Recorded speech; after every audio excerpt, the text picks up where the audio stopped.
Jai Bhairavi Devi Gurubhyo Namah Shri Jai Bhairavi Devi.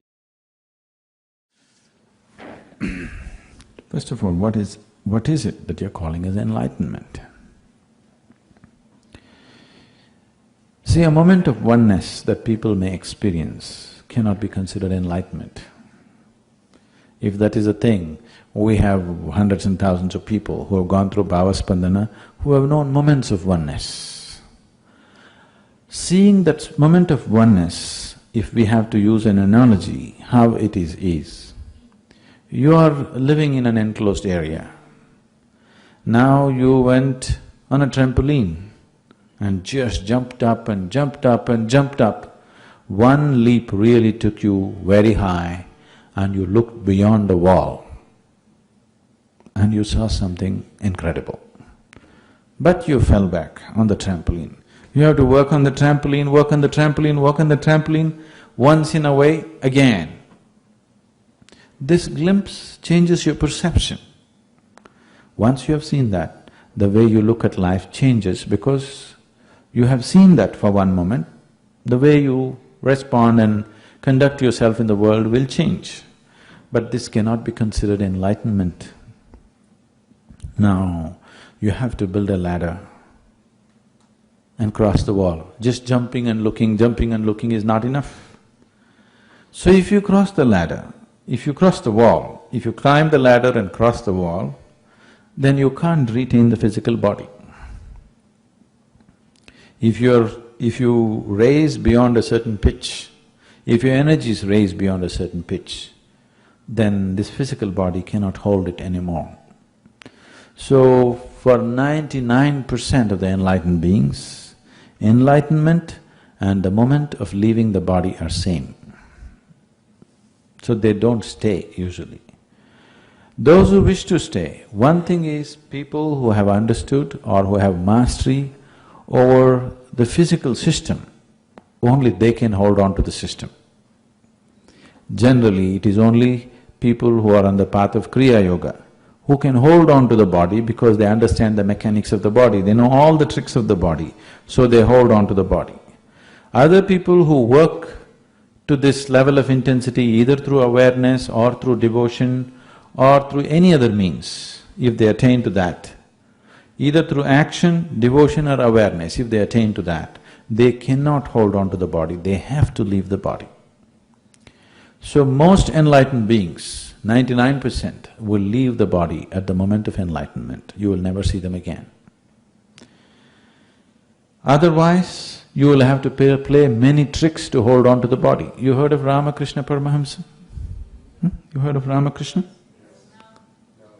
Okay, you heard of Vivekananda? Vivekananda was the first yogi who came to United States in 1893 and caused waves in this country at that time. He came to Chicago and spoke in the Parliament of Religions. He was the first yogi who really created some amount of awareness in this part of the world. His guru was Ramakrishna Paramahamsa.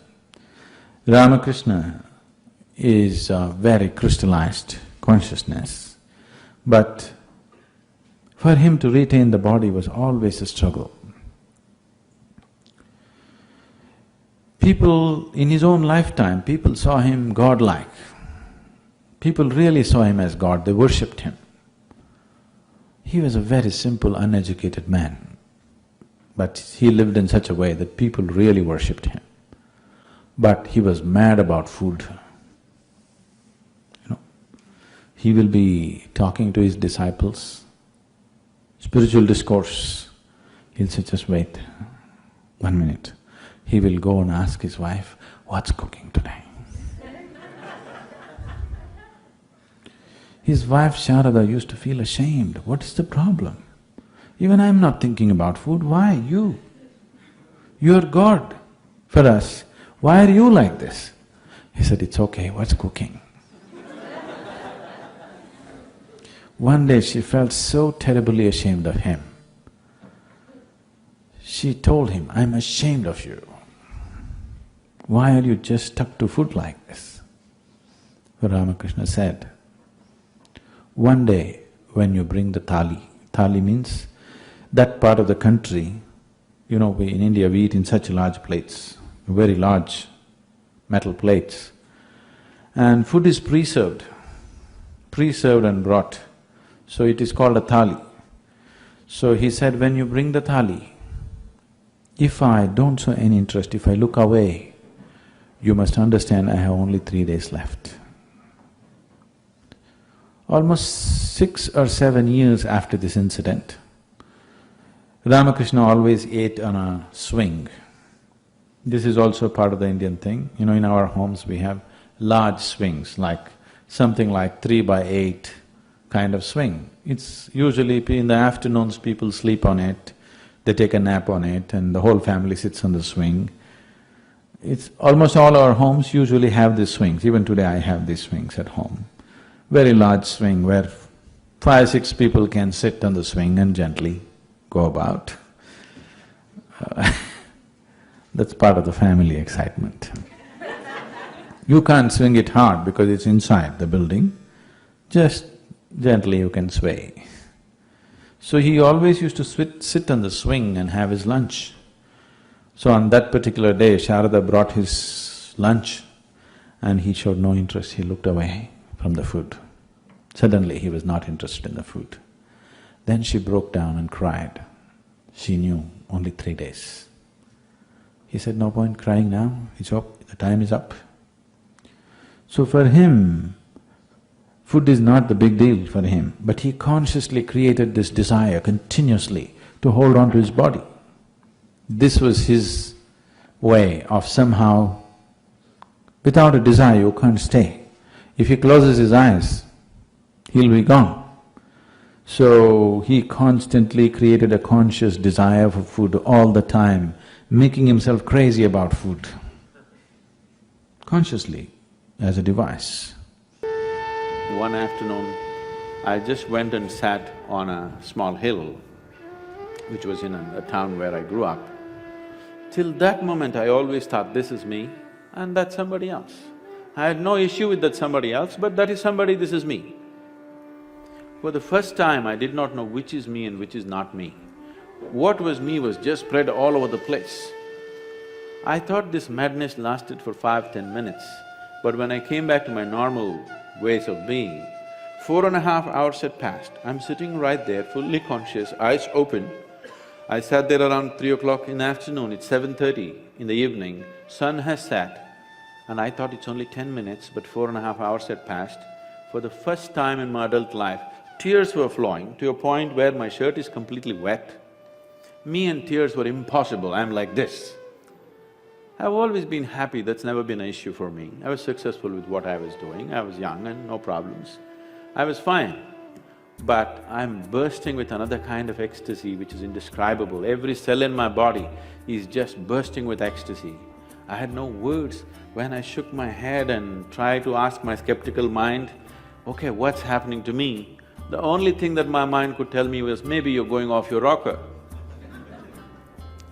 I didn't care what it was, but I didn't want to lose it, because this is the most beautiful thing that I had ever touched, and I had never imagined that a human being could ever feel like this within himself. So when I went to my closest friends and said, see, something is happening to me like this, as I'm talking, tears would flow, and people would say, did you drink something? Did you pop something? What did you do? I knew there was no point talking to anybody, because if I just look at the sky, tears will come, if I look at a tree, tears will come, if I close my eyes, tears will come. I'm just bursting. In 6 weeks' time, everything about me changed so dramatically. And I just lost the sense of time. The next time this happened was very significant because there were people around me. I went and sat with my family at the dinner table. I actually thought it's 2 minutes, but 7 hours had gone by. I'm sitting right there, fully alert, but I have no sense of time. This happened many times. One day I'm just sitting in my farm, and I thought I sat there for about 25–30 minutes, but I have sat there for 13 days. By then a crowd has gathered, India being what it is, There are huge garlands all around me. Somebody's asking how to run his business, somebody wants to know when his daughters will get married. All the nonsense, I hate it, just happening around me. And I actually thought it's only 25-30 minutes, but these people saying 13 days, he's sitting, he's in samadhi, he's this, that. I had not even heard these words. I grew up on, European philosophy, Camus, Kafka, Dostoevsky. You read that stuff in America? Huh?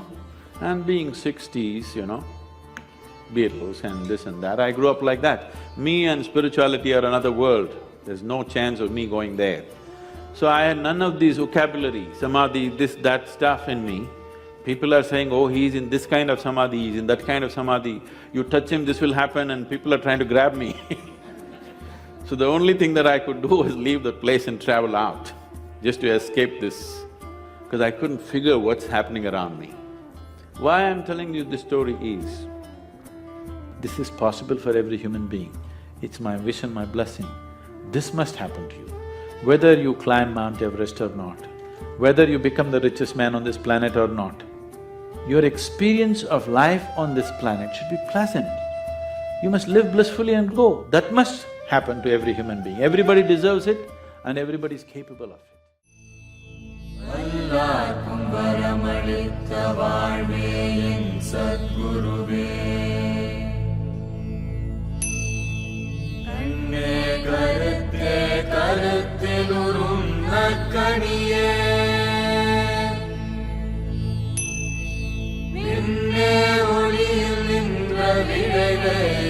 Sadhguru